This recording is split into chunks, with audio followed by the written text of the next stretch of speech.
Hello, my name is Jason Reichl, and you're listening to Risk Management Brick by Brick.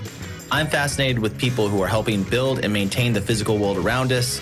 On each episode of this podcast, we'll dive in with a risk manager, speak to them about how technology plays a role in this process.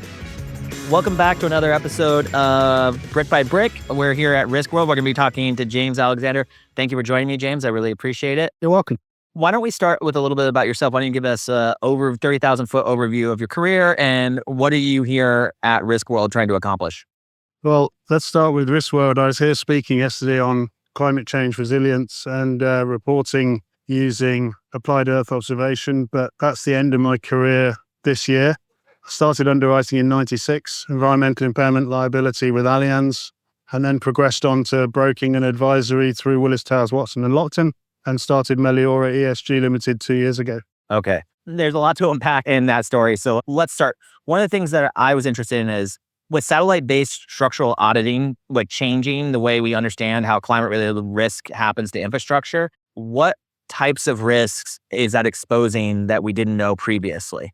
I think the key thing to remember is when I started in my career in the 1990s, Earth observation and satellite technology was really reserved for the defense sector and for government level activity. What's happened in the last 10 years is that access to open source data has become free to use, and the analytic tools and the applied engineering tools to decipher that what's within the data has become accepted by the insurance industry and the regulatory industry alike. So it's been a progression of technology and a reduction in cost, and acceptance is really, really strong. So infrastructural wise, we believe in climate change. We believe the earth is changing, right? Not to get political. People are making decisions on this. How are asset owners and governments using that data to take action, or are they just trying to make sense of it still at this point? Like, where are we in that journey to actually utilization? Well, it's a really good point. Yesterday, we were talking about extreme weather events and frequency and severity, but the multiplier for us at Meliora and with Ocean Ledger and Value Space and the other firms that I work with is many of the infrastructure assets are either overaged, they're older than 50 years. So we've got a reducing resilience within the asset itself, whether it's a railroad or a road carriageway, an airport.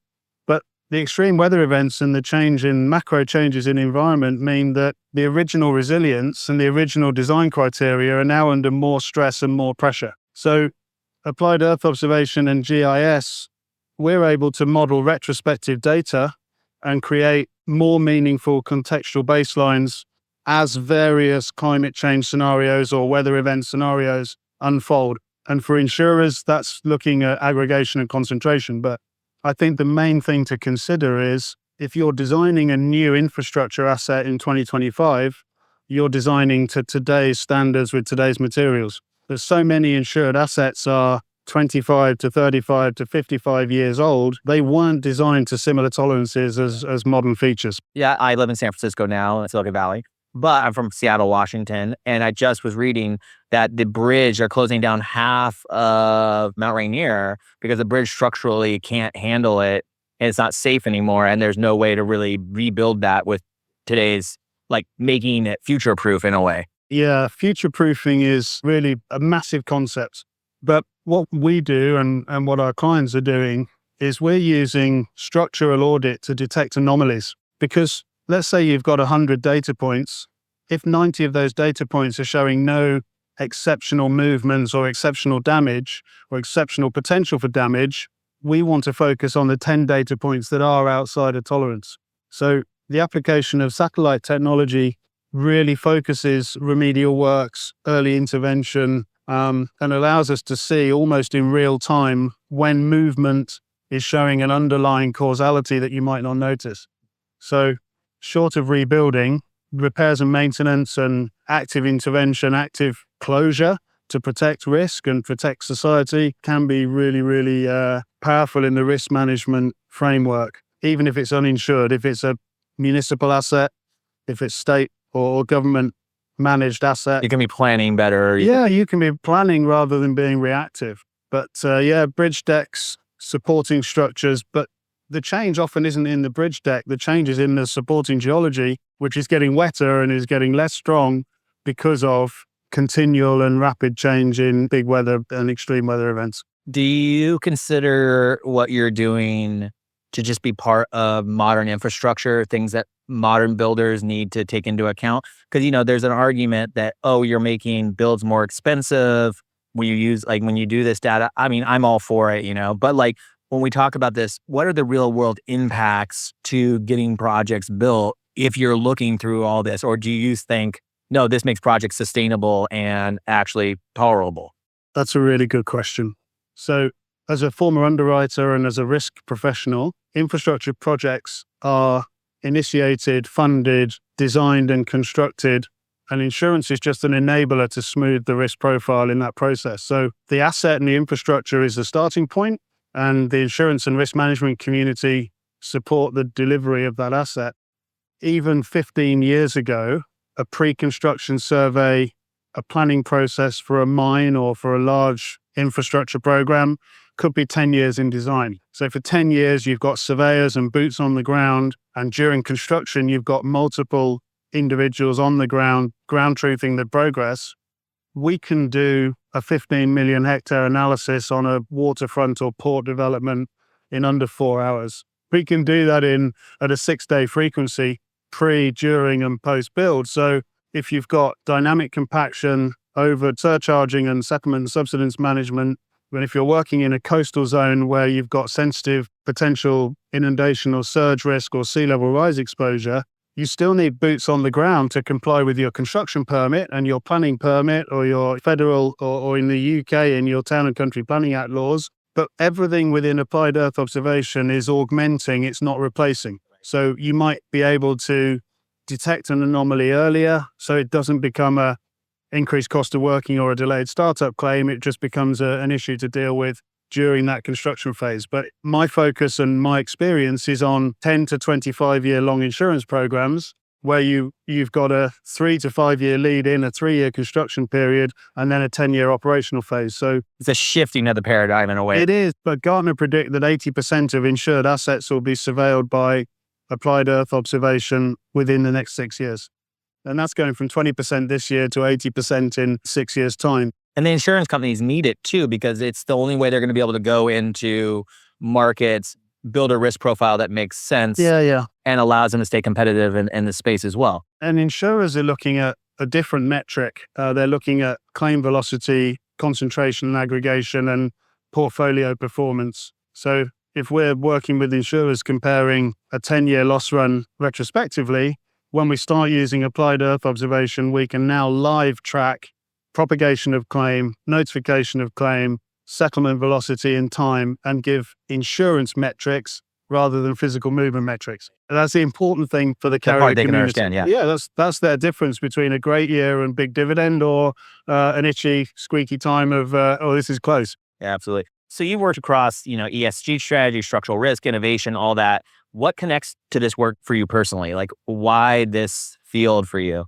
Okay, so the last decade of my career, I was international environmental lead at 2 global brokers, but I could see that insurtech development and applications of generative AI and large language modeling and simply the number crunching potential of tech could unlock new product designs, new wording designs, particularly within first-party supply chain and first-party business interruption.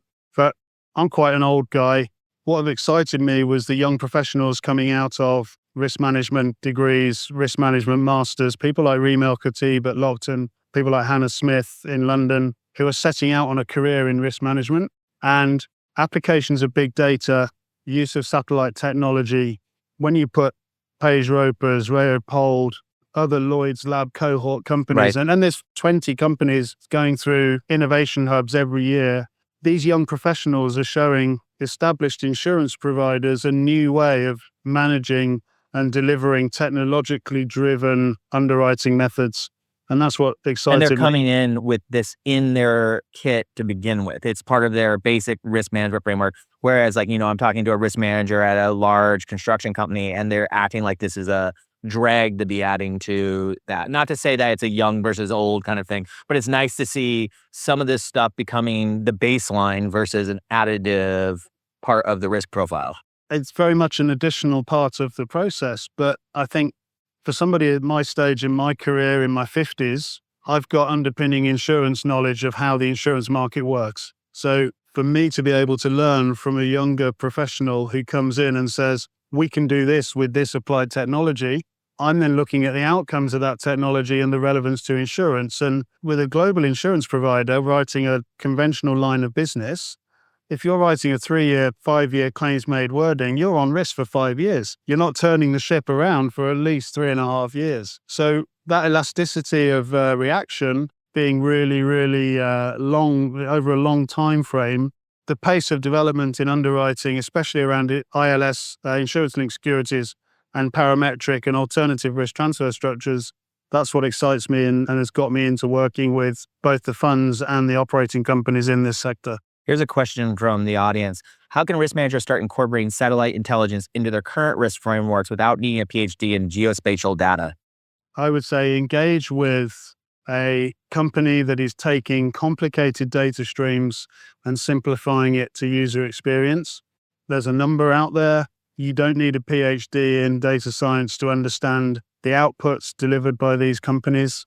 Are there any names that you would shout out? I would give a huge shout out to Value.space, Raya and Agu Linfield, Raya Bold. He's coming on the podcast later today. Raya is a bright spark. And then Paige Ropers and her team at Ocean Ledger, focusing on coastal risk and the coastal zone, the concentration of exposure for both property and for logistics and marine. They're two companies that I'm really proud to work for because their user experience, if I can understand it, then anyone can. This is another question from the audience. What's a common myth or misconception about climate risk that you run into often, especially from executives or boards? Because I think this is coming from someone in a construction company trying to get their boards and teams to be paying more attention to this and have it be part of the factor. I'd say that there's been a lot of negative opinion around ESG as a principle.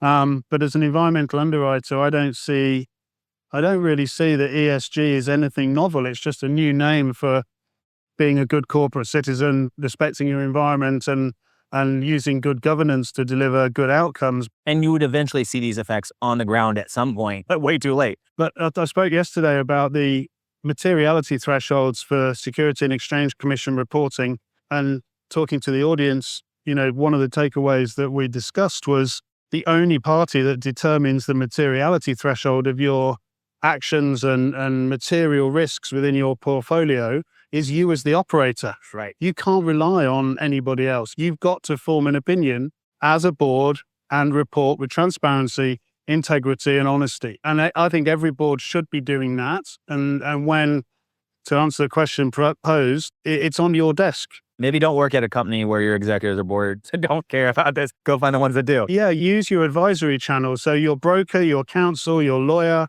your technical and both in-house and out-house advisors should be giving you a clear and transparent footprint of what you're doing. And it's up to you to communicate that to your stakeholders. So yeah, it's an internalized risk and it's on everybody's balance sheet. But if you do it properly, it gives a commercial and competitive advantage. The data supports that. Companies with better ESG scores have better yields and better returns and better exits. I think it can be a competitive advantage, especially if you have it as one of your values and you're going into as this is a value we have. Yeah, and working in environmental liability, you're often working with people with big permits, with big environmental footprints who are having environmental impact, but it's regulated and it's permitted. So I think for many industries, take a look at what good firms are doing. Look at the top of the CDP listings or the Moody's listings.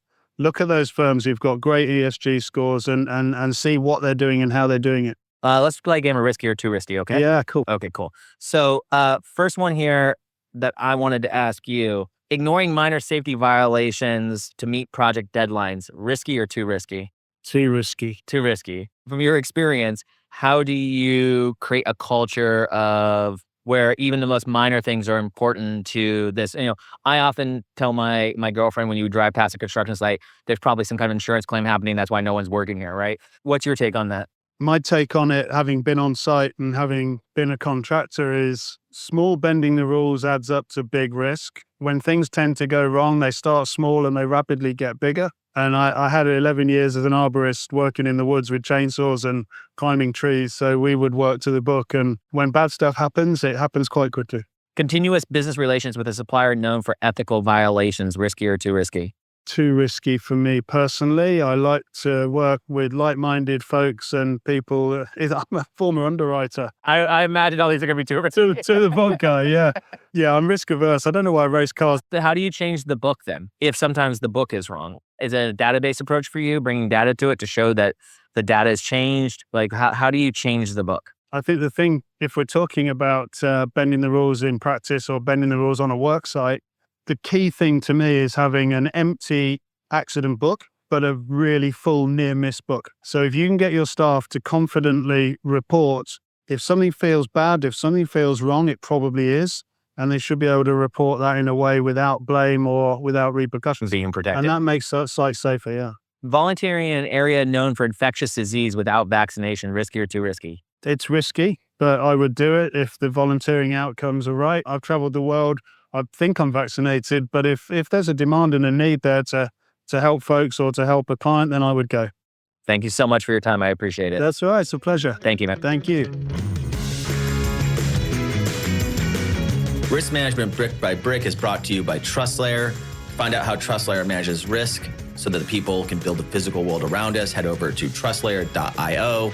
And then make sure to subscribe to Risk Management Brick by Brick on Apple Podcasts, Spotify, or wherever you get your podcasts. On behalf of the TrustLayer team, thank you for listening.